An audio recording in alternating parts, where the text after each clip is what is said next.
Hello bachcho, let's see the question. Which one assists in locomotion? So locomotion is the movement of whole organism from one place to other. So movement from one place to other place is called the locomotion. Now out of these four options given, we have to find out the locomotory one.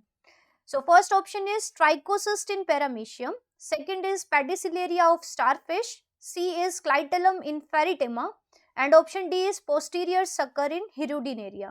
So let's see them one by one. So first is trichocyst. So trichocysts are the structures present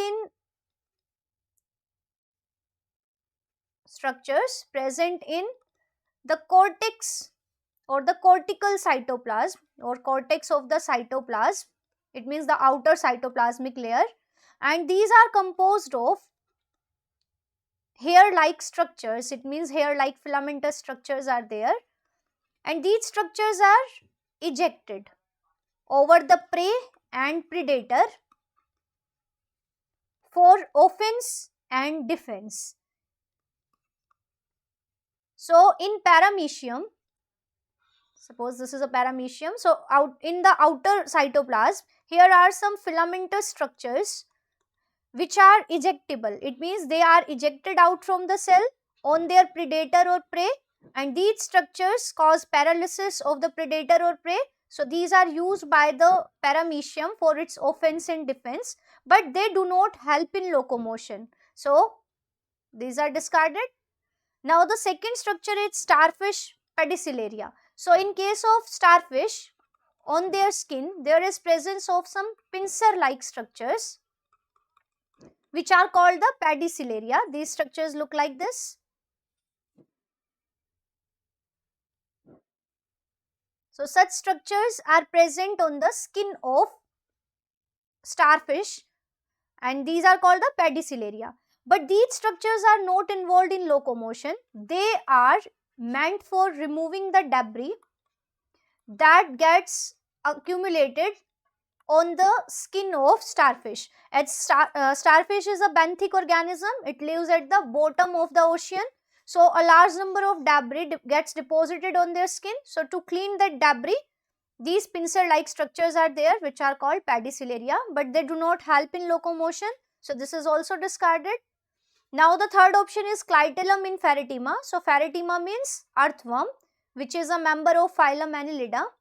So in case of earthworm, at the anterior end, at the 14th and 17th segment, there is a structure which is non-segmented, means here the segments are not there, these segments are fused. So this is non-segmented region while the other body is having the segmentation, and this is a glandular part, and this part secretes a fluid, and this fluid or this chemical forms the cocoon of egg.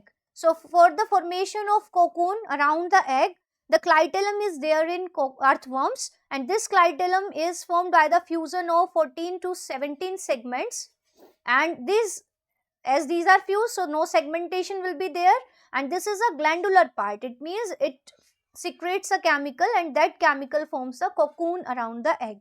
But this structure does not help in locomotion, so it is also discarded. Now we are left with only one option, which is the posterior sucker in Hirudinaria. So it is the right answer. Now in Hirudinaria, so Hirudinaria means leech. It is a member of phylum Annelida.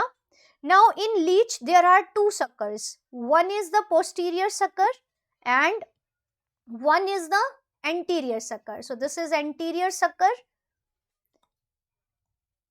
which is used for sucking the blood, and this is the posterior sucker. Now these suckers, posterior sucker is involved in locomotion, and how does it help in locomotion? It helps in attachment of the leech to the substratum. So suppose this is the posterior sucker. Now with this sucker, the leech gets attached to the substratum, then it elongates its body, and then what happens? the anterior sucker attach on the surface and it moves further. So this sucker helps in attachment of the leech to the substratum and then locomotion occurs. So this is the right option. The posterior sucker in Hirudinaria or leech is involved in locomotion. So option D is the right answer. I hope this explanation is helpful.